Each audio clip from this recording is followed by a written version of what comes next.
Welcome to the 6 Miles to Supper podcast. I'm your host, Kayla Cox, and I've lost over 80 pounds with intermittent fasting 6 days a week, eating whatever I wanted at my meals, taking a cheat day every Sunday, and walking 6 miles a day.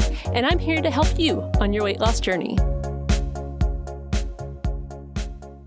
In today's episode, we're going to talk about vanity on the weight loss journey. Now, this is kind of a squishy topic. It's kind of hard to talk about because it's hard to know, first of all, what exactly is vanity? How do you draw those lines? But I think it's an important thing to talk about because the idea of vanity was, and not wanting to be a vain person, was one thing that kept me stuck in the beginning stages of the weight loss journey. When I was just trying to decide, do I really want to lose weight? Or don't I? And I do think it's an important thing to avoid vanity at all costs because it's such a losing game. So in today's episode, I thought it'd be interesting to take a look at what vanity is and the role it can play on the weight loss journey. So according to Webster's dictionary, the definition of vanity is something that is vain, empty, or valueless. And it can also mean the inflated pride in oneself or in one's appearance, also conceit. But the thing is, even if you know the definition of vanity, it can be difficult to kind of be able to spot it in yourself. And so I'll share a couple of stories with you about my own struggles with vanity. The first one was, I had actually started to lose weight. I had lost about 15 pounds. And at that point, I was getting very frustrated because no one was congratulating me. No one said to me, "Hey, man, you've been losing weight. Great, good job." And I realized at some point, here I am feeling angry. And why? Why am I angry? Because people aren't paying attention to me. And I realized oh, wow, that's vanity. That is, I'm being vain right now. I shouldn't be doing this for other people's congratulations. And so at that time, I realized I have to make a decision. Either I'm going to continue on the weight loss journey, even if nobody ever says a word to me about it, they never notice that I've lost weight, nobody notices the hard work I'm doing, or I can quit. And for myself, I just decided it was important. The real important thing was not other people noticing my weight loss. There were other good reasons to lose weight, and that's what I was going to focus on. And in the beginning, I was really hindered by my fear that I was going to become vain. I was really afraid if I take this plunge and really lose the weight, I'm going to become a really vain person. And so what I started to notice, though, once, I started to lose weight and I really started to do it, not because other people would congratulate me or say, "Wow, you're looking good." When I really just said, "I'm doing this for myself, I'm doing this for my health." Then what I started to see was as I lost the weight, I got further and further along in the weight loss journey. I was thinking about my weight less and less. I was thinking about, how I looked less and less. So in kind of a counterintuitive way, I feel like some of that vanity it was greater when I was overweight because it was always on my mind. I was always thinking about how I was being perceived and that kind of thing. And then, once I started to lose the weight, it was less so. But that's not to say that I feel like I'm cured of my vanity because it's not like that by a long shot for me. I certainly find myself staring in the mirror for way too long, just thinking about my looks and things like that, and things like my stomach, right? I've had 3 kids. So of course I carry some weight around my stomach, and, there are times where I look down at it and I'm frustrated, right? And I'll realize though that really it's not the stomach that bugs me. It's the idea that some people may look at that and judge me somehow. And wow, isn't that vanity? It's something I'm still working on. And that's something that I think is really interesting. The word vanity is also related to the word wane, the idea of things that fade. And the thing about, weight, as far as just from a physical standpoint, if you're just focused on trying to be physically attractive, the thing is, we're all going to age. We get gray hair and wrinkles and our skin starts to sag. Most of us have cellulite for one reason or another. And eventually we die. Like so beauty fades and eventually we all end up in the same place. So, you can find yourself asking like, well, is weight loss even worth it then? Like what's the point?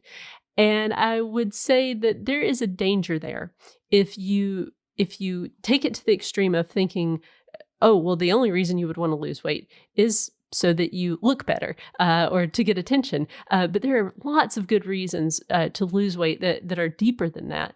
And I would even say too, because this definitely was true for me, when you get to that point where you say, well, I don't want to be vain, it can become an excuse to practice gluttony. And that was, again, I was guilty of that. Like I was like, well, I don't want to be vain. So then I would just let myself eat for all the wrong reasons and eat as much as I want and be, overeating all the time. And then, what did that lead to? It led to obesity. So, which I think is just as harmful to you, not only your body, but your soul too. When you go in either direction, you can go too far either way. So why lose the weight? Well, according to the CDC, there's just a whole host of health risks that come from being overweight. All causes of death, just mortality in general, goes up when you are overweight or obese.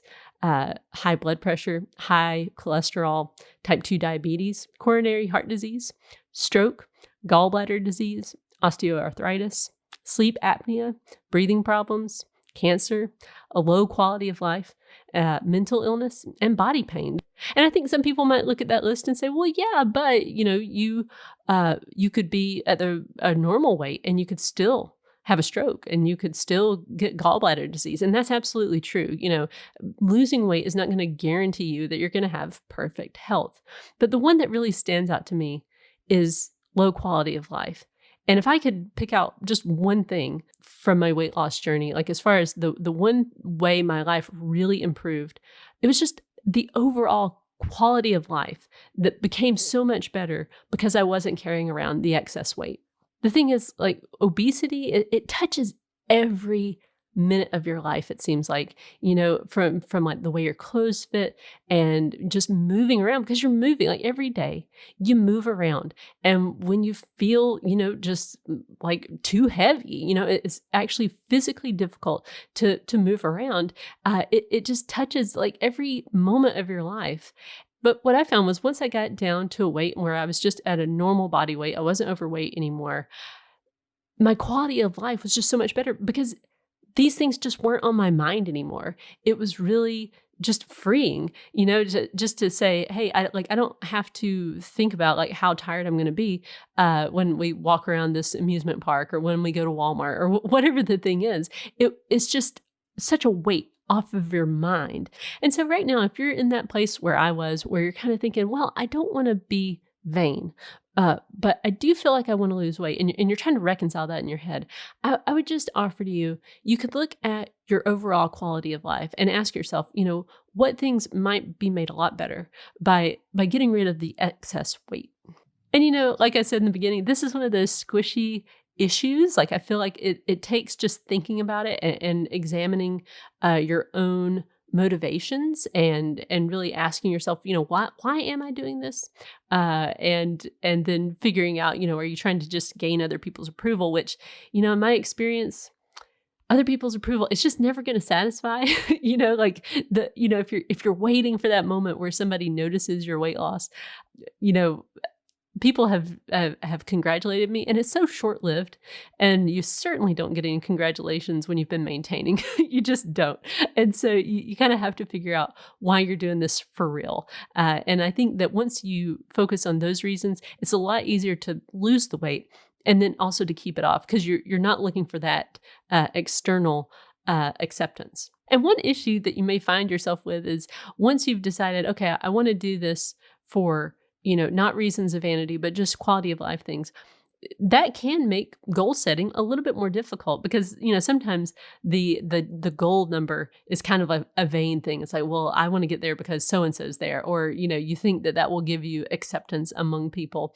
But you can look at things instead like the body mass index. I mean, that's just a simple little chart that looks at your height and your weight and tells you, are you in a normal weight range? You could also look at waist circumference. For a man, according to the CDC, you want to keep your waist circumference below 40 inches. And for a woman, you should try to keep it under 35 inches. And again, your risk for certain diseases is correlated to go up when your waist circumference is larger than that. So those are just a couple of things that you can look at. It is squishy, I'll admit it, and it's not so clear. And I think, again, because we're human, sometimes it's easy to deceive ourselves. We may say, well, we just want to do this for this reason, but it ends up, there's a little bit of vanity there. But I don't know that we can ever truly be completely without some vanity. But I think it's a good thing to just be on guard for, because I have seen this happen with myself included, where when you're too focused on, or when you're focused at all with your weight on just what other people think, or I need to get down to this weight so that, these people will approve of me, it just leads to a lot of unhappiness, like never being satisfied, never just being at peace with like, here's where I'm at. I'm at a good weight and I'm happy about it. So I hope you found this episode helpful. I think it's worthwhile to think about these things because it really does help with motivation when you know why are you doing these things and you're not feeling conflicted. If you really truly don't want to be vain and you really truly think that it's vain to lose weight, you're going to have a really hard time on the weight loss journey. So instead, I think it is helpful to really get clear on why you want to lose weight and your reasons for doing so. And I think you'll have an easier time on the weight loss journey when you do that. So thank you for joining me in this episode, and I'll see you in the next one. Do you want to lose the weight without getting rid of the foods you love and that you'll go back to eating again anyway? My book, The Laid Back Guide to Intermittent Fasting, teaches you how to practice intermittent fasting so that you lose the weight sustainably and keep it off for good. You can get the audiobook read by me for free when you sign up for your 30-day trial of Audible. The link is in the show notes. And if you've gotten value from this podcast and you'd like to let other people know about it, it would be great if you could leave a review on either iTunes or wherever you get your podcast. Thanks.